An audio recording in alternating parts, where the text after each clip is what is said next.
Dear Masters, welcome to the Untold story of Sita. Today we will be starting chapters 15. So this chapters, this one and the next chapter, they both are next few chapters, as I may say. They are little heavy duty. When I say heavy duty is, they will be causing little distress to you because they're war situation, the war is happening.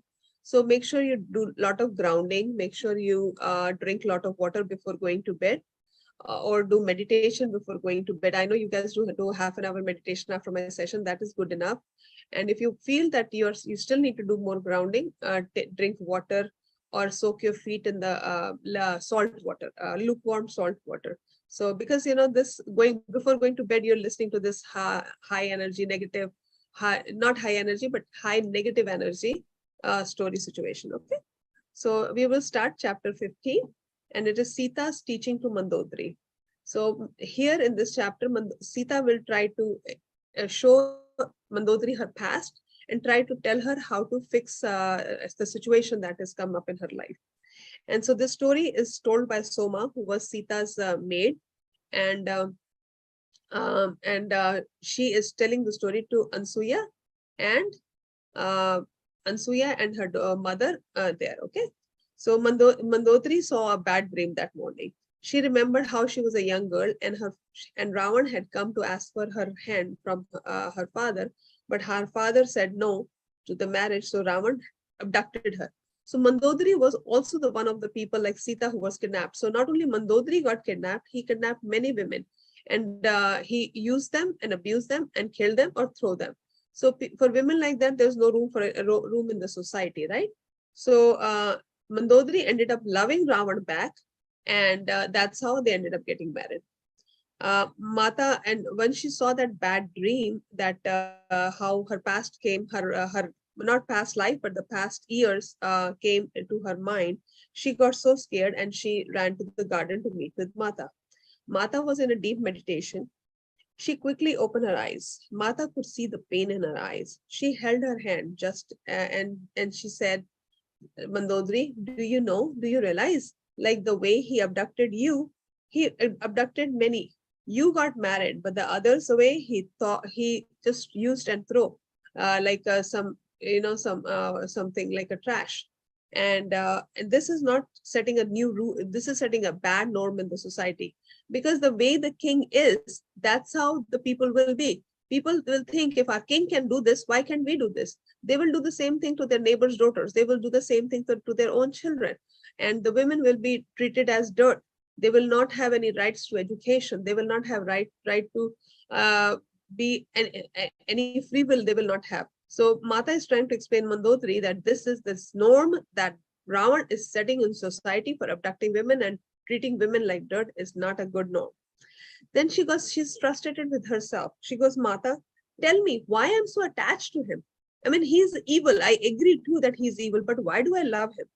And Mata held her hands, Mandodari's hands, and she took her to her past life.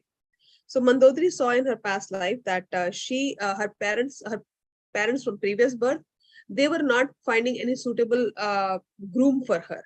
And she manifested that if I ever get married in the future births, I will even sacrifice my own needs for those of my husband.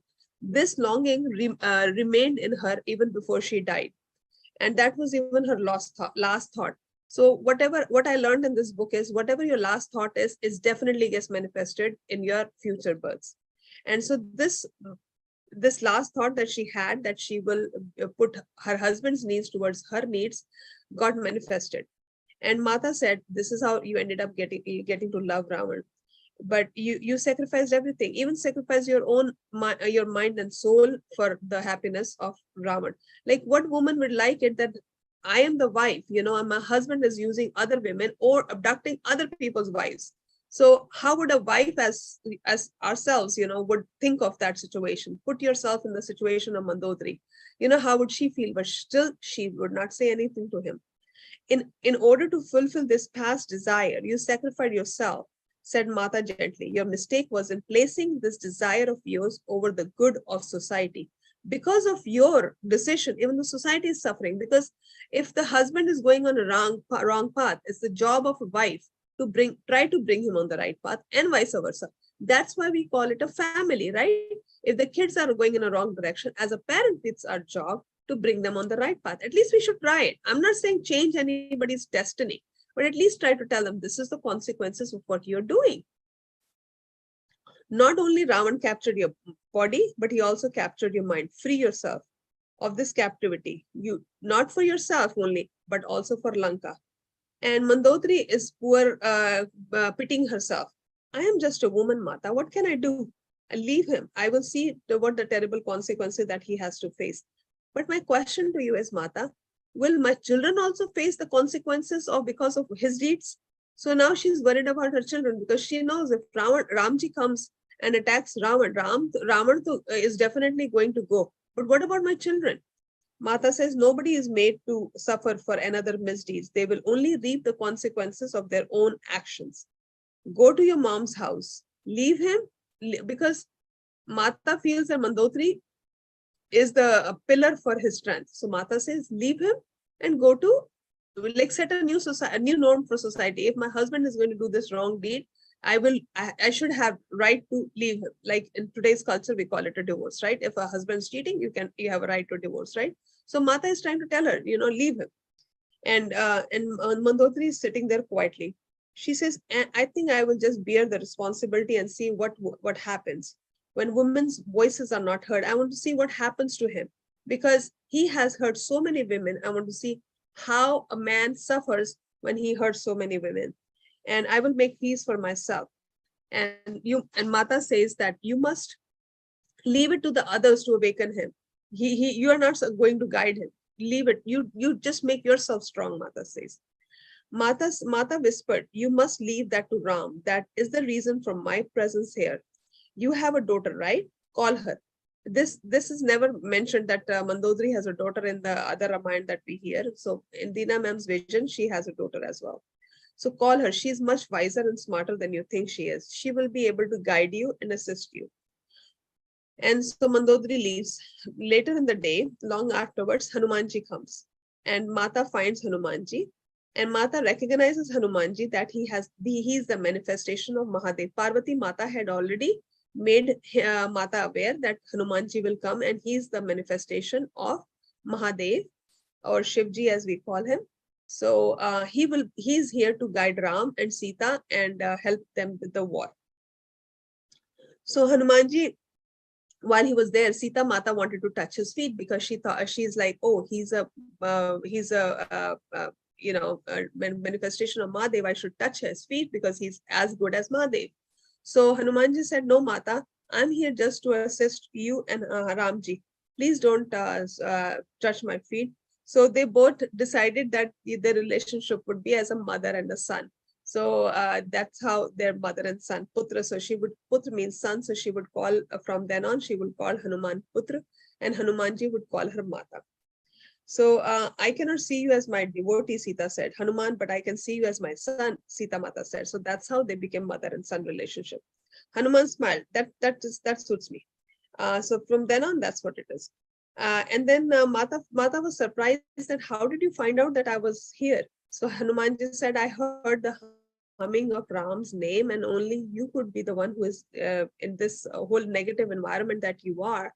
Only this is the place that you will be the only person that will be humming the name of Ram. My Sita Mata says, my body and my spirit is always missing Ramji. Your appearance has brought a lot of power to me, like lot of strength in me. And so he gave Ramji's ring to Sita Mata. And as soon as the Mata put the ring, Ramji's ring on her fingers, the connection that was broken because the last chapter, as I had mentioned, she had drank the tinted water, like the water from the urja negative energy from Ravan's place when she had arrived. So that connection had been disconnected. So Parvati Mata had told Sita Mata that when Hanumanji will come, the connection will be reestablished. So as soon as Mata put Ramji's ring on her finger, the connection of she whispered Ram, and at that time she could hear Ramji's heartbeat. She could get connected, and she got a message from him that he's alive and he's well. Mata took out her Judamani. Judamani is a hairpin. So that hairpin and the pendant, this pendant I keep on bringing again and again because it's a very important part of the story. This pendant will be given to Ansuya's husband's grandmother by Sita at some point. And this pendant was given to Mata by her mother when she was leaving from Mithila to Ayodhya after marriage. So these two ornaments were only there on Mata on that unfateful day when Mata got captured by Ravan. So Mata gave her Jura Mani, her hairpin, to Hanumanji and told him, please give this pin to Ramji, and that way Ramji can feel my pain and my agony that I am in. And then Hanumanji was hungry. And so he says, Mata, you want to eat some food? So it was his way of taking up permission that, can I eat some food? Mata says, no, I'm good. Why don't you go ahead and eat on my behalf? She didn't tell him that, I'm not supposed to eat or this and that. And what Parvati Mata has given me, the Amrit. Amrit is a precious water that is given by the gods that is providing me nourishment. She did not say anything of that. She says, no, you go ahead and eat on my behalf. And before he left, Mata asked Hanumanji, just tell me how much time has passed that I've been in exile. Because, sitting there, she's lost track of time. So Hanumanji says, it's 9 months has passed. Shri Ram is gathering the army and he will be here soon. A war, Mata gets really scared. Putra Hanuman, Putra means son. I will be using that word a lot. Putra Hanuman, you are the heart of the world. Please talk to Ravan and seek and tell him, put some 2 cents in his brain that he should just let go of me and, make peace with Ram. And somehow this war should be avoided. Because see, Sita Mata is our Dharti Mata. She's our Prithvi, right? So she is shaken to the core thinking that the war will happen. Any war that happens, not only humans get killed, plant life, animal life, earth, the area that the war is happening, everybody gets affected. So Mata really wanted the war to stop somehow.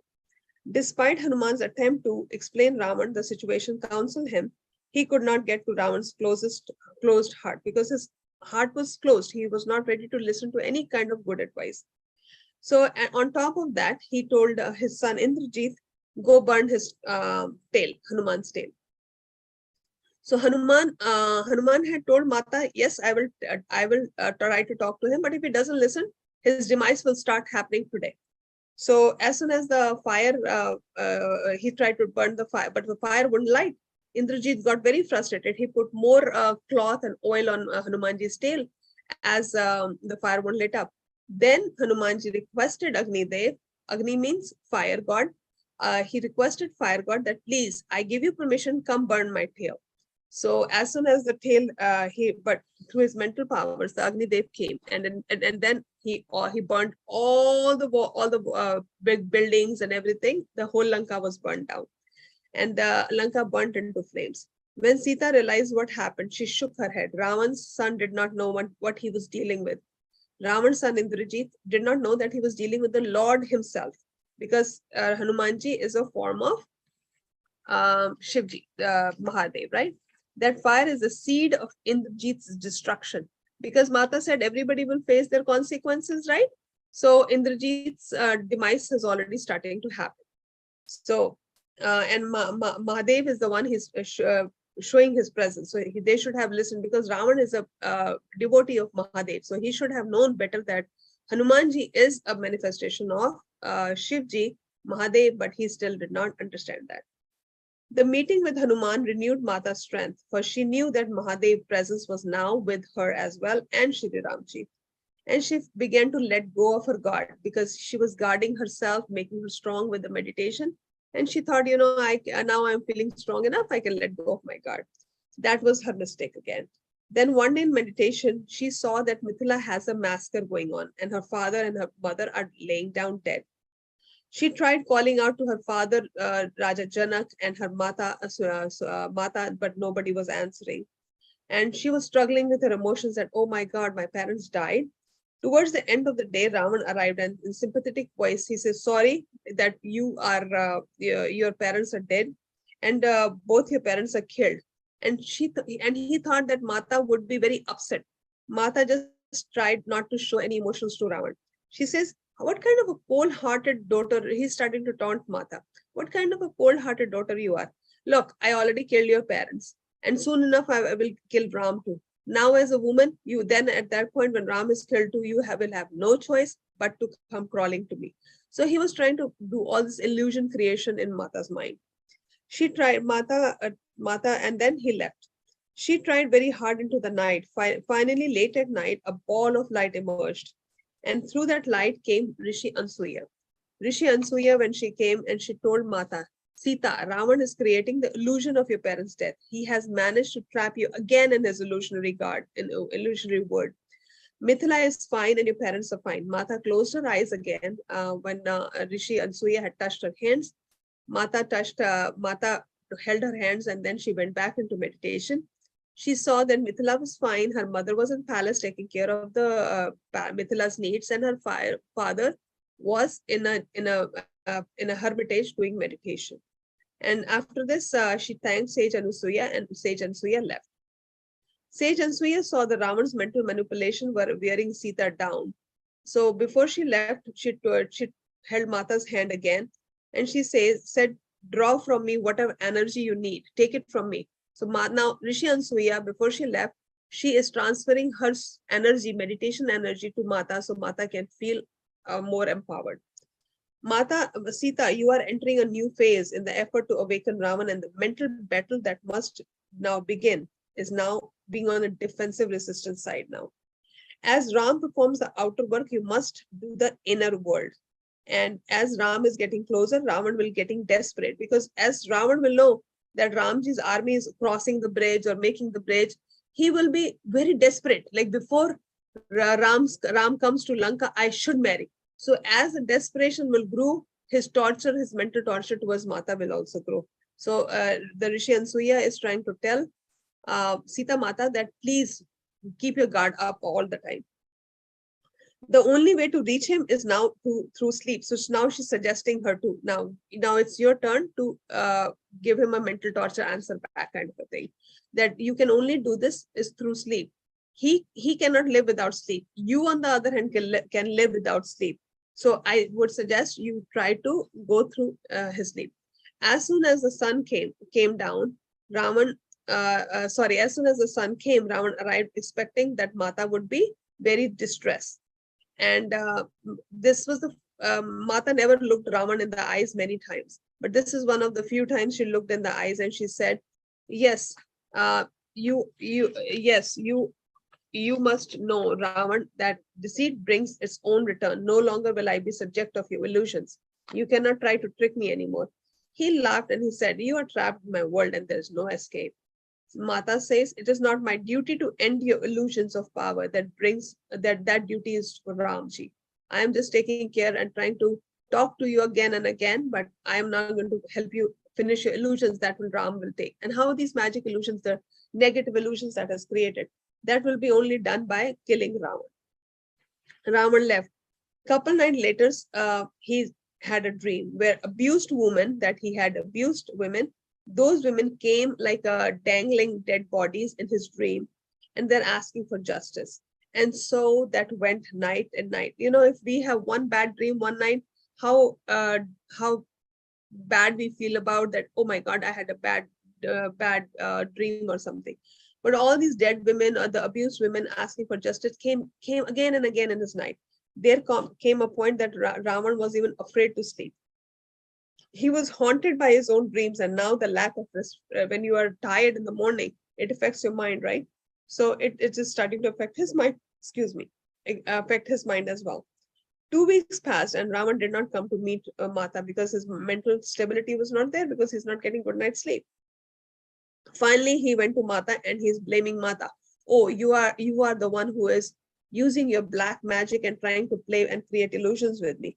Mata says, I did not do anything. It's your own deeds that are coming in front of you.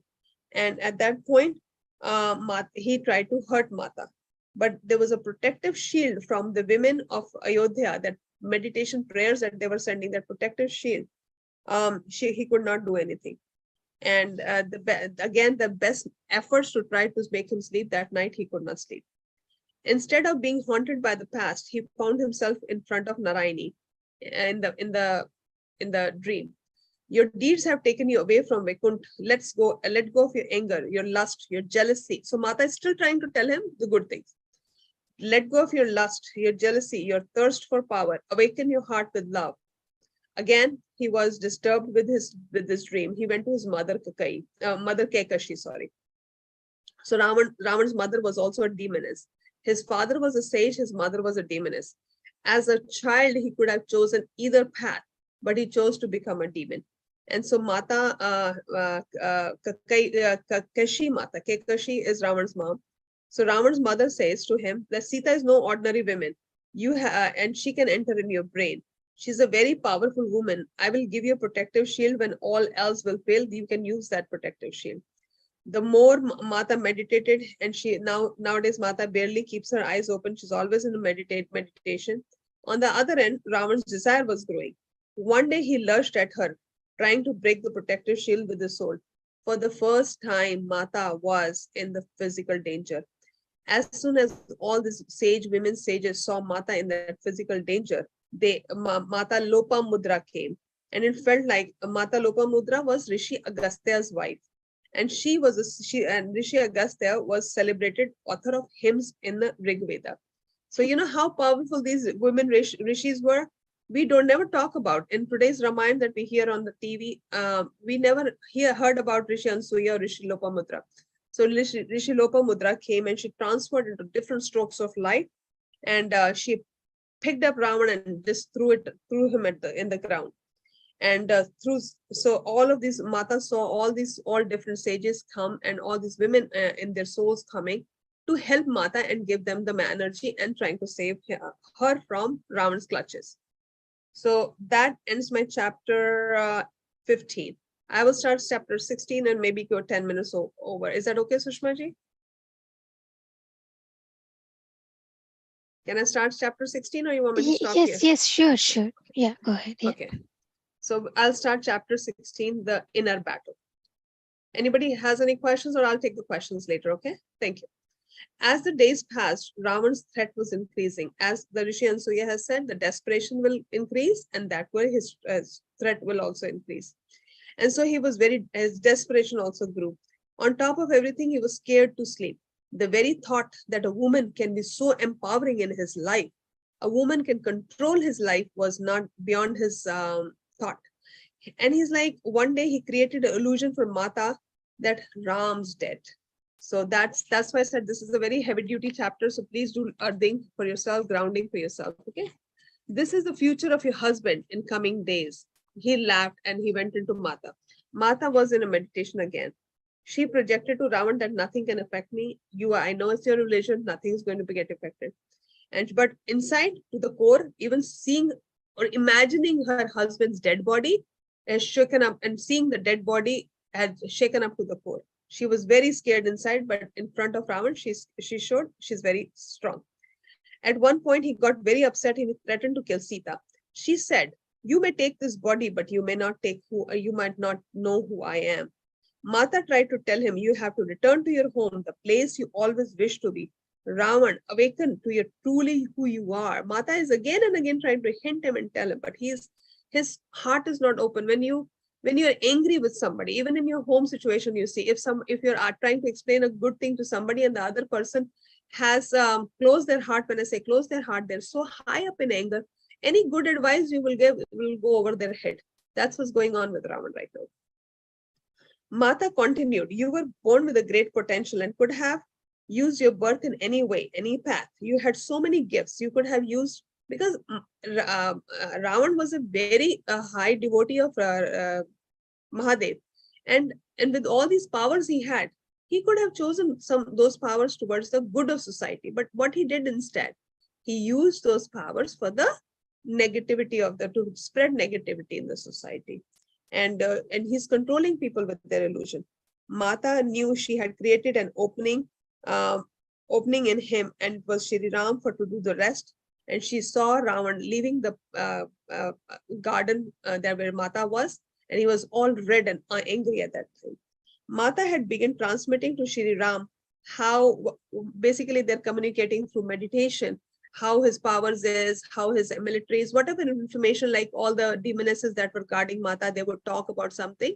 Mata would transmit that how much strength or strategy, whatever he's doing, Ravan, Mata would convey all that to Ramji. She also conveyed how distressed she is in, that the war would incur on her, because Sita Mata is Dharti Ma, she's the Mother Earth, right? So whatever pain that happens, she is going to also feel that pain in her. Through her inner eyes, she saw how Lanka shore was sad, how people were sad, plants and animals will be suffering. His was the outer role and hers was the inner one. For this battle, they had to work in harmony. She had to be the attentive to every detail. The day of the fight began. Dark hung like thick trees were clinging in the land. Day after day, including a battle was happening. Ravan's top general, including his son and higher, Indrajit, got killed. The pain was unbearable for Mata, because Mata doesn't think of that, oh, he's the enemy's son. For Mata, everybody that goes on the ground is her child. When she felt bodies being torn to pieces, it was all part of the same life that all belonged to the Mother Earth. One day, sun was setting down, and that day, everybody told Indrajit got killed, and Lakshman had killed Indrajit. Mata, Mata went into meditation. She saw Lakshman, and that day, Lakshman had got hit by Lakshman got hit arrow, and Trijata came and informed Mata that Trijata, sorry, pause. Okay, so Trijata was the Mata's caretaker, who was head of the demonesses. She came and informed Mata that Lakshman got hurt and he's dead. That's the news from the field. Mata sat in the meditation. Through her spiritual eye, she saw Lakshman in pain. The words of Sarupnakha. So remember the curse that Sarupnakha had given to Lakshman, that when Lakshmanji chopped Sarupnakha's nose, she had cursed him that you will die a very painful death. So now this curse is coming in action. And so Mata sees Lakshmanji is on the ground, and Ram is wiping that. What will I go tell Mata? That, oh, your son got killed, and who you are my right hand, who is going to be on my side? How can I live without my brother? The whole situation was, Mata got really angry. The wave of fire caught into her body. She was like Jwalamukhi, like a volcano. She was very upset. And Mata says, Mata took a spiritual form, okay, like a form, and she got out of her body the soul. And when she went to Lakshman, she saw that Yam Devta, the death god, is lurking around about Lakshman's dead body. So Mata says, you cannot take him. Yam Devta says, I'm here to do my job. I have to take him. So they both fought. So when they both fought, and they both were losing energy or fighting, right? And Mata was there only as a soul, not as a body. So everybody was getting fight. So finally, Yam Devta said, okay, let us come to an agreement. How about you give me some years of your life, and I will let go of Lakshman's life. So Mata also treated Lakshman as her son. So she gave her years of her life on earth in exchange to Lakshman's life. And Mata, nobody knows about this. Soma was quiet at that time. Sita told Hanuman this, not sure, she says, and then Lakshman did survive. And when Lakshman came back, at that time, Hanumanji had brought the Sanjeevani, as we see on the television Ramayana, that Lakshman was fine. But what role did Sita Mata play to get that situation happen? Nobody knows about it. And she also said, Soma says that Mata had not advertised this thing that she had done for Lakshman. And nobody knew, only Hanuman knew. And when she woke up, when Lakshmanji got up and he goes, where is Sita? Ramji says, Sita is in captivity. She's not here. Lakshman said, no, I know, I'm for sure Mata was here and she saved me. And I will pause the chapter here. We will start from this onwards. Thank you all for listening to me. If anybody has any questions or queries or any suggestions, please go ahead, and I open the floor for you guys.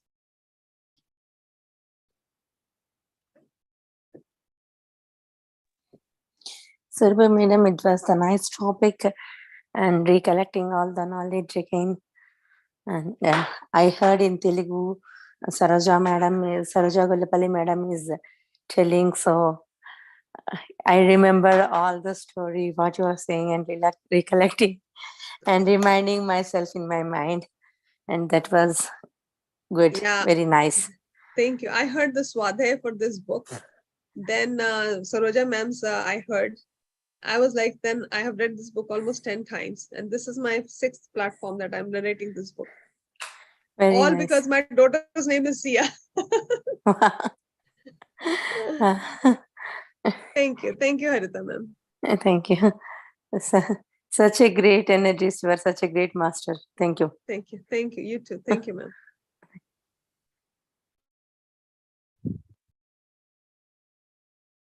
Anyone else? Okay, Sushma ma'am, I'm giving you the reins of the channel now. So you take care of it. I will see you guys next week. Happy Sure. meditation, guys. Thank you, Yeah. masters, for You listening too. to me. Thank you. Thank you Thank so you, much, ma'am. Surbhi madam. Thank you. Thank you. So, hi everyone. Let us start the meditation. I will start some music.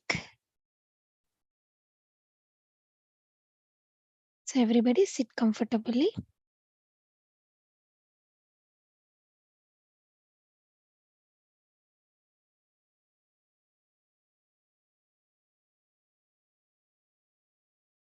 Cross your legs. Clasp your hands.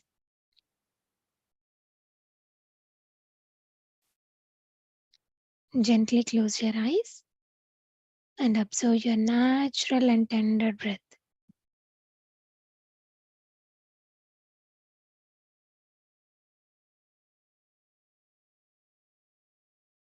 Just observe your breath, masters.